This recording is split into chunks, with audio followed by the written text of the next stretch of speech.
जुन्नर तालुक्यातील पिंपवंडी गावात अतिशय धक्कादायक घटना या ठिकाणी समोर येते. पिंपवंडी गावात अगदी 10 वर्षाच्या मुलीचं या ठिकाणी खून झाल्याचं माहिती समोर येते. या ठिकाणी पिंपळवंडीच्या या परिसरात अतिशय धक्कादायक घटना या ठिकाणी समजते. स्थानिकांकडून देखील समजते की या ठिकाणी पोलिसांनी देखील या तात्काळ ही मुलगी 10 वर्षाची होती, ती मिसिंग होती. दुपारपासून त्याचा शोध घेतल्याच्या नंतर ती मुलीची मृतदेह देखील त्या पोलिसांना या ठिकाणी दिसला असून त्या ठिकाणी CCTV फुटेज चेक केलेत. त्यात एक पोलिसांनी संशयित आरोपी म्हणजे खैरे नावाचं एक आरोपीला देखील ताब्यात घेतल्याची माहिती या ठिकाणी सूत्रांच्या मार्फत आपल्याला मिळालेली आहे. आपण देखील पिंपळवंडीच्या या स्पॉटला आहोत. अधिक माहिती आपण पोलिसांकडून देखील जाणून घेणार आहोत. नेमकी या घटना कशा पद्धतीने घडली, काय लहान चिमुरडीवर अत्याचार देखील झाल्याचं या ठिकाणी सूत्रांच्या माहितीनुसार या ठिकाणी समजत आहे. दादा, आज जी काही घटना घडली साधारण किती वाजता घडली आणि तुम्हाला कसं समजलं, आणि पोलिसांनी येऊन साधारण काय ताब्यात कोणाला घेतलंय का, काय परिस्थिती? आज दुपारी साधारणतः 2 वाजण्याच्या दरम्यान एक मिसिंग मुलगी झाली असे समाजामध्ये एक मेसेज गेला. त्याच्यानंतर त्या घरच्यांनी साधारणतः 1-2 तास 4 वाजेपर्यंत शोधण्याचा प्रयत्न केला. परंतु त्यानंतर घरच्यांनी तक्रार दिल्यानंतर डिपार्टमेंट इथं हजर झालं आणि डिपार्टमेंट बरोबर आम्ही सगळे त्यांच्याबरोबर मदत करत होतो. इकडचे ओढे असतील, विहिरी असतील किंवा ऊसाचं शेत असेल, ह्या सर्व ठिकाणी आम्ही त्यांना शोधण्याचा प्रयत्न केला. परंतु ते काय हाती यश येत नव्हतं.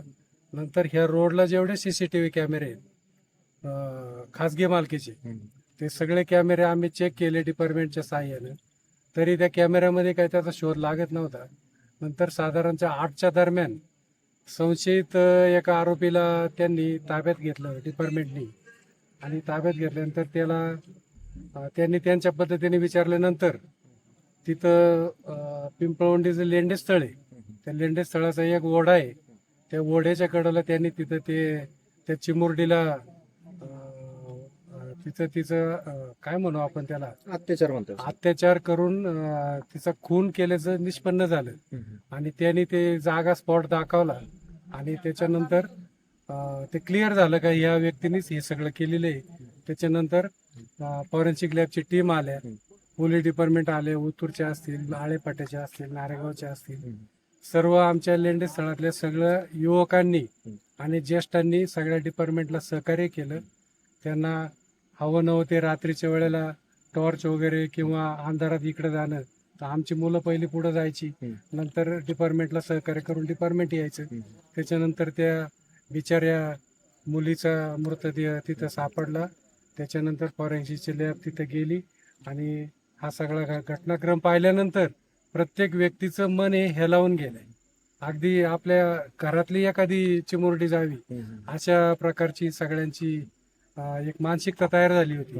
आणि त्याच्यातून एक अतिशय दुर्दैवी घटना आहे. आणि जे कोणी ही घटना केली असेल त्या नराधमाला फाशीची शिक्षा व्हावी ही आमच्या पिंपळवंडीकरांची आवर्जून मागणी आहे. पण आरोपी स्वतः सोबत फिरत होता, माहिती देत होता, तुम्ही पण पाहिलं ना? हो, CCTV चेक करण्यासाठी फिरत होतो. पण किती म्हणायचं हे धाडस? म्हणजे त्याचं हाईट एवढी आहे साहेब, ज्या वेळेला आम्ही पहिला CCTV चेक करायला गेलो त्यावेळेला तो आरोपी समोर बसला होता, आणि ज्या वेळेला तो सायकलवरनं तिथं जाताना दिसला संशयित बर का, तर त्यावेळेला त्याची एवढी हाईट, तो म्हणतो ह्या बघा मीच आहे सायकलवाला. अरे बाप, एवढ्यापर्यंत ते, म्हणजे त्याला काय देवाने ती सुबुद्धी म्हणावी का दुर्बुद्धी नाही, सुबुद्धीच म्हणावी का, ते शोधण्यासाठी त्याचं ते वाक्य तेवढं एक कामाला आलं असं. त्यांनी कुठं प्लॅनिंग ह्या गोष्टी केल्यात? नाही, ते आता कसं, आता प्राथमिक दर्शनी आम्हाला नाही सांगता येणार. बस, धन्यवाद. शेतीत काम करणारा मुलगा, त्याची पार्श्वभूमी तरी आपण म्हणजे असं कधी जाणवलं नाही आमच्या पिंपळवंडीकरांना. कारण ज्याला गरज लागेल त्या शेतकऱ्याकडे तो कामाला जायचा रोजंदारीने आणि परत घरी जायचे संध्याकाळी. आता इथले बरेचसे लोक अशी आहेत का ती रोजंदारीने कामं करतात. साधारणतः 20 ते 25 वर्षाचं वय असावं त्याचं.